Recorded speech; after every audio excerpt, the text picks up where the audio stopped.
Assalamualaikum warahmatullahi wabarakatuh. Saya Hardiati Rusmalan akan menjelaskan poin-poin penting dari isi makalah kami. Pertama, pengertian etika.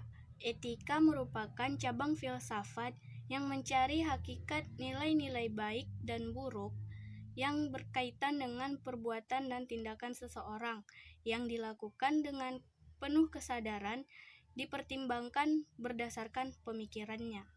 Selanjutnya, bisnis. Istilah bisnis pada umumnya ditekankan pada 3 hal, yaitu usaha perseorangan, misalnya industri rumah tangga, usaha perusahaan besar seperti PT CV maupun badan hukum koperasi, dan usaha dalam bidang struktur ekonomi suatu negara. Kemudian pengertian Islam. Istilah Islam sebagai ajaran biasanya diidentikan dengan kata syariat. Secara bahasa, syariat berarti sumber, sedangkan secara istilah, syariat sepadan dengan perundang-undangan yang diturunkan oleh Allah Subhanahu wa Ta'ala kepada Rasulullah Shallallahu Alaihi Wasallam. Pemikiran etika bisnis Islam muncul ke permukaan dengan landasan bahwa Islam adalah agama yang sempurna. Jadi, etika bisnis Islam adalah studi tentang seseorang atau organisasi yang melakukan usaha atau kontak bisnis yang saling menguntungkan sesuai dengan nilai-nilai ajaran Islam. Selanjutnya adalah prinsip-prinsip etika bisnis Islam. Prinsip adalah suatu pegangan hidup yang harus dijaga. Prinsip suatu bisnis bisa berupa keyakinan, aturan, ataupun sikap. Prinsip akan menjadi pedoman dalam melakukan berbagai aktivitas bisnis.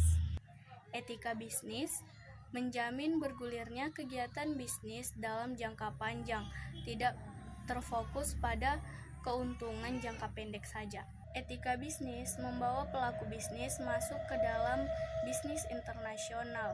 Oleh karena itu, harus pengelolaan bisnis secara profesional, berdasarkan keahlian dan keterampilan khusus, mempunyai komitmen moral yang tinggi, dan menjalankan usahanya sesuai dengan profesi atau keahlian. Sekian dari saya, berikutnya akan dijelaskan oleh rekan saya. Assalamualaikum warahmatullahi wabarakatuh. Nama saya Ainaya Fariha. Saya akan melanjutkan presentasi dari teman saya, yaitu Hardiati Rusmalan. Nah, di kali ini saya akan menjelaskan 3 poin, yaitu pertama, prinsip etika bisnis secara umum. Yang kedua, prinsip etika bisnis dalam Islam. Yang ketiga, ruang lingkup bisnis dalam Islam. Nah, poin pertama yang saya akan sampaikan yaitu prinsip etika bisnis secara umum. Menurut Suwarni Amran, yaitu ada 5. Yang pertama, prinsip otonomi. Yang kedua, prinsip kejujuran. Yang ketiga, prinsip keadilan. Yang keempat, prinsip saling menguntungkan. Yang kelima, yaitu prinsip integritas moral. Prinsip otonomi. Nah, prinsip otonomi ini yang dimaksud sebagai kemampuan untuk mengambil kuasa atas keputusannya dan bertindak berdasarkan tanggung jawab secara moral. Yang kedua yaitu prinsip keadilan. Nah, prinsip keadilan itu bahwa setiap orang yang berbisnis akan diperlakukan sesuai haknya masing-masing dan tidak ada yang dirugikan. Yang ketiga yaitu prinsip kejujuran. Di dalam pelaksanaan kontrol terhadap konsumen di dalam hubungan kerja, haruslah diperlukan kejujuran dan merupakan kunci dari keberhasilan dari suatu bisnis. Nah, yang keempat yaitu prinsip saling menguntungkan. Yang dimaksud dengan saling menguntungkan yaitu saling menguntungkan antara satu sama lain kepada perusahaan yang kompetitif. Yang kelima yaitu prinsip integritas moral. Nah, yang dimaksud dengan integritas moral ini merupakan menjaga nama baik perusahaan dan dapat mempercaya terhadap konsumen agar perusahaan itu sudah tercap sebagai perusahaan yang baik, yang berkelas, dan yang sangat bertanggung jawab kepada produk-produknya. Nah, sekarang saya akan menjelaskan tentang prinsip etika bisnis dalam Islam. Pertama yaitu prinsip kesatuan, terrealisasikan dari konsep tauhid dari dalam kehidupan sehari-hari seorang muslim, baik dalam bidang agama, politik, dan sosial ekonomi. Yang dimaksud dari konsep tauhid ini sangatlah seimbang dari konsep horizontal maupun vertikal, secara kesatuan sangat berkaitan.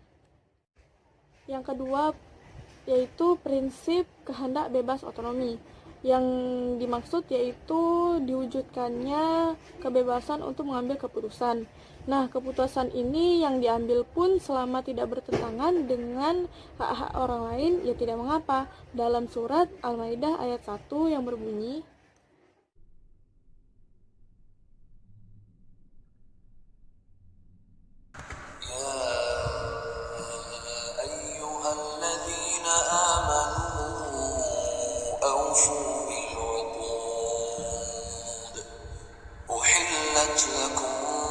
بهيمة الأنعام إلا ما يتلى عليكم غير محل الصيد وأنتم حرم إن الله يحكم ما يريد. Yang ketiga yaitu prinsip tanggung jawab. Nah, saling berkaitannya dengan prinsip kehendak bebas otonomi tadi, tetapi prinsip ini menetapkan batasan mengenai apa yang bebas dilakukan oleh manusia dengan pertanggungjawabannya atas perbuatannya yang telah ia lakukan. Dalam firman Allah surat At-Taubah ayat 119 yang berbunyi,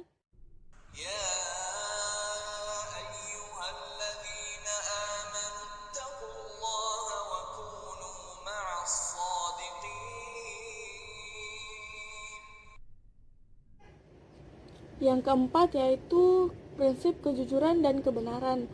Nah, kejujuran ini merupakan prasyarat keadilan dalam hubungan kerja yang erat dengan kepercayaan. Kebenaran berfungsi sebagai niat sikap perilaku yang meliputi akad atau transaksi dalam upaya meraih dan menetapkan keuntungan. Yang terakhir yaitu prinsip keseimbangan. Nah, di dalam beraktivitas di dunia kerja dan bisnis, Islam mengharuskan untuk berbuat adil, tak terkecuali untuk orang-orang yang tak disukai secara personal. Nah, bahwasanya pada firman Allah surah Al-Maidah ayat 8 yang berbunyi,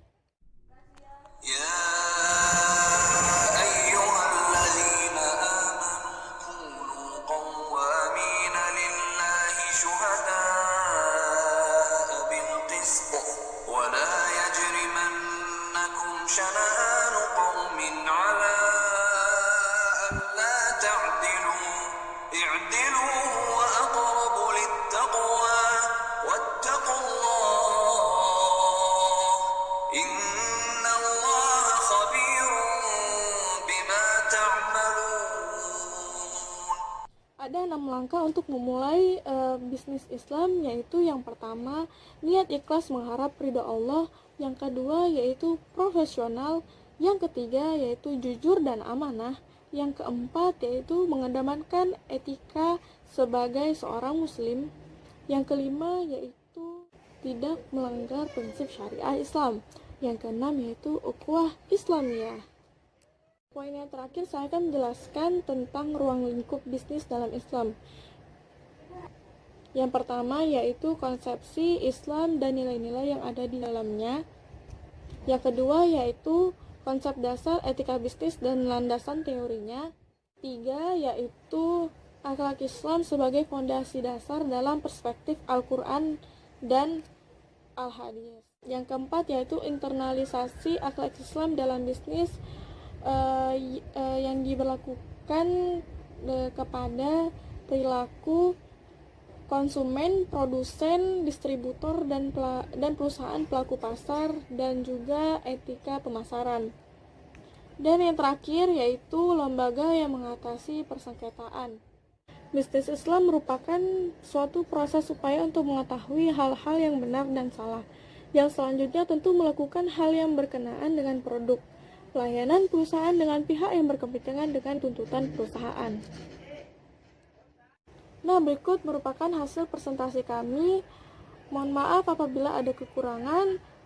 Saya mewakili rekan saya, pamit undur diri. Wabillahi taufik wal hidayah. Wassalamualaikum warahmatullahi wabarakatuh.